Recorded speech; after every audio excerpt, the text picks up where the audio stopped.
बिस्मिल्लाहिर्रहमानिर्रहीम। गिरफ्तार साद रिजवी को भी किया गया, इमरान खान को भी किया गया। साद रिजवी की गिरफ़्तारी के ऊपर भी एहतजाज हुआ। इमरान खान को पहली दफ़ा जब गिरफ़्तार किया गया तब भी एहतजाज हुआ, अब भी एहतजाज हो रहा है।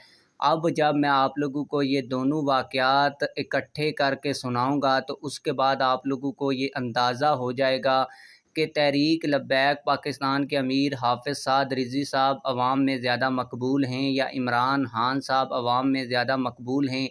इसलिए आप लोगों ने इस वीडियो को शुरू से लेकर आखिर तक देखना है। इंतहाई इंफॉर्मेशन से भरी हुई ये वीडियो होगी।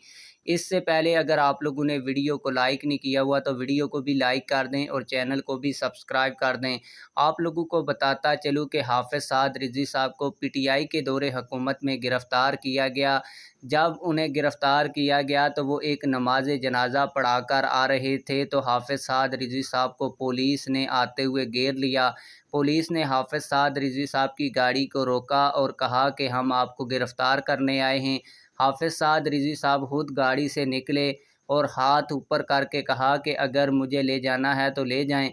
फिर पुलिस वालों ने उनको हथकड़ी पहनाई और अपनी गाड़ी में बिठाकर गिरफ़्तार करके ले गए। उसके बाद तहरीक लब्बैक पाकिस्तान के जो कायदीन बचे हुए थे उन्होंने ऐलान किया कि हुकूमत अपने मायदे से फिर गई है और हाफ़िज़ साद रिज़वी साहब को मायदे की तारीख़ ख़त्म होने से पहले ही गिरफ़्तार किया है।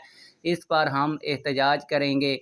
तहरीक लब्बैक पाकिस्तान की जानिब से एहतजाज किया गया और भरपूर एहतजाज किया गया और इतना बड़ा एहतजाज किया गया कि हुकूमत घुटने टेकने के ऊपर मजबूर हो गई और हुकूमत ने हाफ़िज़ साद रिज़वी साहब को बिल आखिर अवाम के एहतजाज के बाद और शदीद रद्द अमल के बाद रिहा कर दिया। और आप लोगों को बताता चलूँ कि उस वक्त अगर तहरीक लब्बैक पाकिस्तान इस किस्म का शदीद तरीन रद्द अमल ना देती तो तहरीक लब्बैक पाकिस्तान के अमीर हाफ़िज़ साद रिज़वी साहब कभी भी रिहा ना होते।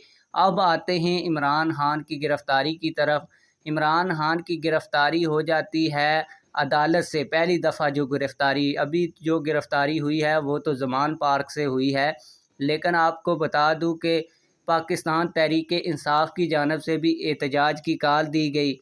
लोग एहतजाज के ऊपर निकले ज़रूर, लेकिन तहरीक इंसाफ के लोगों ने किया ये कि शहदा की यादगारों को जला दिया, लोगों की गाड़ियां तोड़ दी, तोड़ फोड़ की, लेकिन इसके बावजूद भी वो इमरान खान को रिहा ना करवा सके।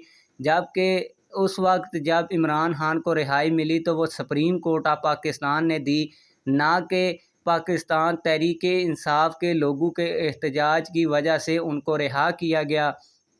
फिर होता ये है कि कुछ अरसा गुज़रता है तो इमरान खान साहब दोबारा गिरफ़्तार हो जाते हैं और उनके गिरफ़्तार होने के बाद पीटीआई की तरफ से ना कोई एहतजाज सामने आता है और जहां कहीं भी लोग निकलते हैं तो उनकी तादाद बहुत थोड़ी होती है। अब फैसलाबाद की अगर बात की जाए तो फैसलाबाद में से 10 सीटें एमएनए की हैं, इनमें से 7 एमएनए की और 20 में से तकरीबन 14 एमपीएच की सीटें पीटीआई के पास हैं, यानी कि पीटीआई ने जीती हुई हैं। लेकिन आप लोग वीडियो में देख सकते हैं कि कितने लोग इमरान खान की अब की गिरफ़्तारी पर बाहर निकले हैं। अब मैंने दोनों सिनेरियो आप लोगों के सामने रख दिए हैं। एक सिनेरियो है हाफ़िज़ साद रिज़वी साहब का और दूसरा सिनेरियो है इमरान खान का। पीटीआई के लोगों का कहना ये है कि इमरान खान दुनिया का बड़ा अजीम लीडर है, उम्मत मुसलमान का मकबूल तरीन लीडर है, जबकि तहरीक लब्बैक पाकिस्तान के लोग कहते हैं कि हाफ़िज़ साद रिज़वी साहब मकबूल तरीन लीडर हैं।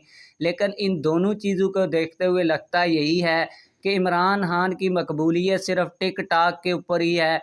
अगर मकबूलियत होती तो लोग बाहर निकलते और अब तक खान को छुड़वा कर बाहर ले आते, क्योंकि ये उम्मत मुसलमान का लीडर है।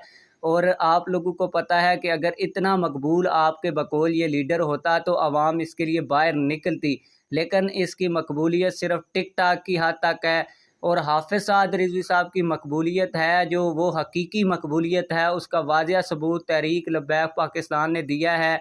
और आप लोगों को बता दूं कि इमरान खान साहब के कारकुनान के ऊपर इतना तशद्दुद नहीं किया गया जितना तहरीक लब्बैक पाकिस्तान के कारकुनान के ऊपर उस वक्त तशद्दुद किया गया تحریک لبیک پاکستان کے 40 سے 50 ہزار کارکنان کو جیلوں میں ڈالا گیا، اور آپ لوگوں کو یہ بھی بتا دوں کہ 52 کارکنان کو شہید بھی کر دیا، تب بھی تحریک لبیک پاکستان کے کارکنان جو ہیں وہ ڈٹے رہے اور وزیرآباد تک پہنچ گئے، جس کے بعد حکومت کو گھٹنے ٹیکنے پڑے اور حافظ سعد رضوی صاحب کو رہا کرنا پڑا۔